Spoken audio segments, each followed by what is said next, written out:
Halo teman-teman pendengar, selamat datang di YouTube channel saya, channel Monolog Novel. Channel ini akan membahas novel, dari novel pribadi buatan saya sendiri, maupun novel karya penulis yang lainnya. Di video kali ini saya bukan mereview novel, melainkan membacakannya untuk kalian semua. Langsung kalian simak saja monolog novel dari saya.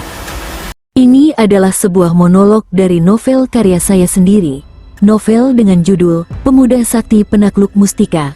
Novel ini dapat kalian baca di aplikasi ini. Untuk kalian yang ingin mendengar monolog dari novel saya ini, simak videonya. Pemuda Sakti Penakluk Mustika. Bab 6, Misi Penyelamatan. Le, kamu mau kan menolong anaknya Gono? Tanya Mbah Marno kepada Bayu. Ya, kalau aku bisa, aku mau kung. Lagi pula kasihan Le Gono, ucap Bayu polos. Ya sudah kalau begitu Le, mari bapak-bapak ikuti saya anak menunjukkan pada Anda semua jalan menuju ke lokasi di mana anaknya Gono berada, ucap Mbah Marno mengajak semua bapak-bapak untuk mengekor di belakangnya. Setelah berjalan cukup jauh mereka semua tiba di pinggiran jurang yang tadi menjadi tempat semedi Mbah Marno. Kemudian Mbah Marno menunjuk ke sebuah arah tepat pada sebuah batu besar yang ada di bawah jurang. Bapak-bapak, di tempat itulah anaknya Gono berada. Dia berada bukan di dunia manusia tapi dia berada di alam gaib, ucap Mbah Marno menjelaskan. Semua bapak-bapak memandang ke arah yang sama. Mereka semua melihat ke arah sebuah batu yang sangat besar mungkin seukuran sebuah rumah. Mbah Marno, bukankah itu hanya sebuah batu saja Mbah, ucap salah seorang bapak-bapak. Kemudian Mbah Marno hanya diam dan tersenyum saja. Lalu Mbah Marno mulai membaca aji-ajian sambil menggenggam sebuah bubuk yang cukup misterius. Bapak-bapak, tolong pejamkan mata kalian sebentar, ucap Mbah Marno singkat dan langsung dilakukan oleh semua bapak-bapak yang ada di sini. Kemudian Mbah Marno langsung menebarkan bubuk itu ke arah semua bapak-bapak yang ada. Setelah itu dia pun berkata agar semuanya membuka mata secara perlahan. Setelah itu semua yang ada di sana langsung terperanjat kaget dengan apa yang mereka lihat. Mereka semua bisa melihat makhluk halus yang ada di sekitaran hutan dan tentu saja mereka semua bisa melihat aura yang berada di tubuh Bayu, aura yang sangat mengerikan. Aura yang memiliki warna campuran antara warna emas dan warna merah darah membuat aura itu berwarna pekat mengerikan. Semua orang yang ada di situ mulai berkeringat dingin melihat Bayu dan hanya Mbah Marno saja yang tersenyum melihat Bayu. Setelah itu Mbah Marno mulai menjelaskan kenapa dia membawa Bayu untuk ikut dalam pencarian. Dia menjelaskan bahwa Bayu dapat mengusir makhluk halus hanya dengan auranya saja. Terlebih lagi Bayu memiliki mustika yang tak semua orang bisa memegangnya walaupun dapat merebut dari Bayu. Bagaimana bapak-bapak, sekarang sampean semua percaya dengan ucapan saya, lalu sampean semua coba perhatikan sebuah batu yang tadi, ucap Mbah Marno. Terlihat sebuah sisi batu itu memancarkan cahaya halus seperti sebuah kabut yang cukup terang walaupun sekarang keadaan sudah menjelang malam. Bapak-bapak semuanya, boleh ikut saya turun dan boleh juga menunggu di sini, ucap Mbah Marno. Ayo Le, ikut kakung, kamu udah lihat kan di batu itu ada apa, ucap Mbah Marno pada Bayu.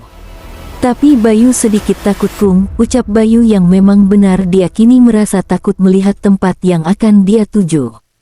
Kamu tenang saja Le, ada kakung akan jaga Bayu dari luar, jadi Bayu gak usah takut ya Le, ucap Mbah Marno. Bayu hanya mengangguk dan mulai berjalan bergandengan dengan kakeknya menuju ke batu besar yang merupakan sebuah gua dan tentu saja itu juga sebagai gerbang gaib menuju ke alam lain. Semakin dekat menuju ke batu itu, pancaran energi yang memiliki aura yang cukup menyeramkan namun aura ini sifatnya hampir sama dengan aura milik Bayu.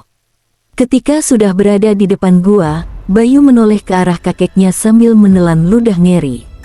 Namun kakeknya membalasnya dengan senyuman yang membuat Bayu sedikit tenang dan mulai berani hendak melangkah ke dalam.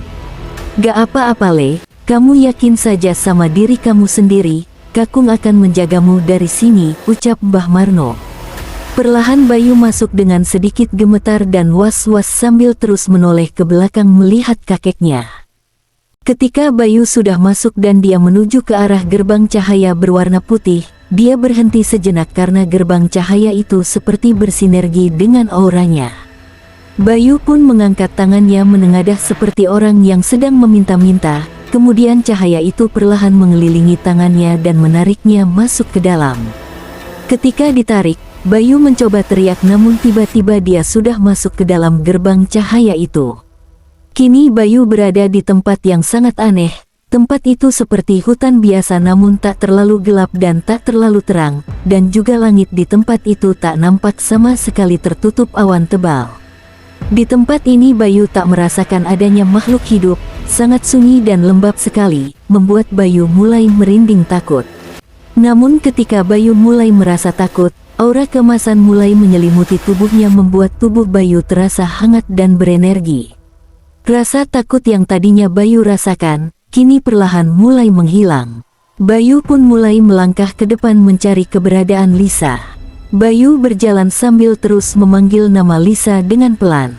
Mbak Lisa. Mbak Lisa ada di sini kan? Ucap Bayu terus memanggil Lisa anaknya Legono itu. Kemudian Bayu mendengar suara tangisan lirih dari arah sebuah pohon besar yang ujungnya tertutup kabut tebal.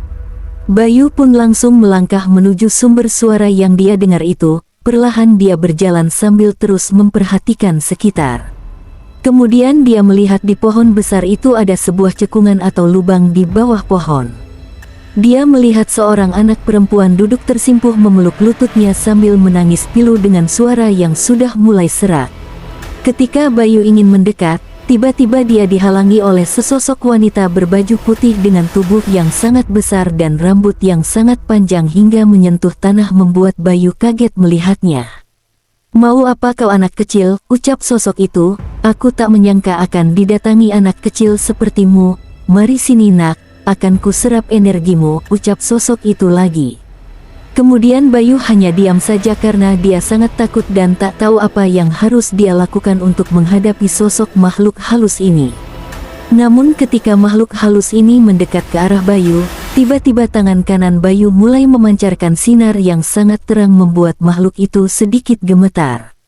Wah, aku tidak menyangka akan bertemu seorang anak yang memiliki kesaktian, kau akan menjadi peliharaanku anak kecil, ucap sosok itu sambil tersenyum.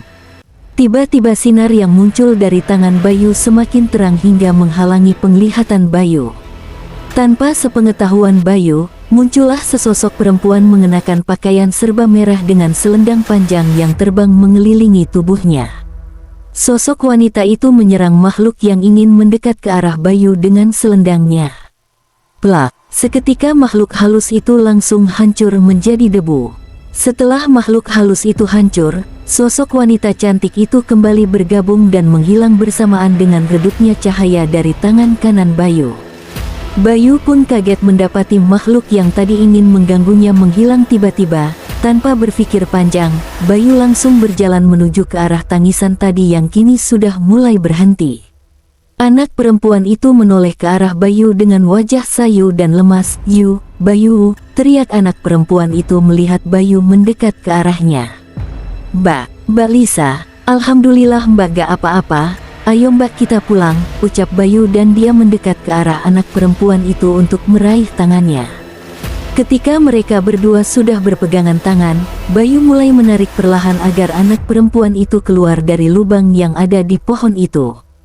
Ayo mbak, kita pulang, Legono sudah menunggu mbak di luar, ucap Bayu menarik Lisa pulang. Lisa pun hanya mengangguk saja mengikuti Bayu dari belakang. Namun ada hal yang tidak mereka sangka, ternyata ada makhluk yang mengintai dari kejauhan. Makhluk ini cukup menyeramkan dengan badan tinggi besar, berbulu hitam, bertaring dan bermata merah. Makhluk ini tak lain dan tidak bukan adalah sesosok genderuwo. Dia melihat Bayu membawa anak perempuan yang dia sembunyikan itu. Tampak raut wajah marah. Namun dia takut untuk menyerang Bayu. Dia takut akan dimusnahkan seperti sosok perempuan yang menyeramkan tadi. Namun dia berniat menyerang Bayu secara tiba-tiba ketika Bayu sudah lengah dan akan mengambil kembali anak perempuan itu.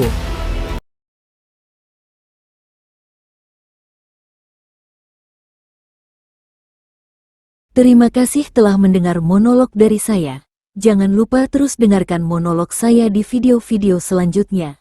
Satu lagi, jangan lupa like, komen dan subscribe ya guys.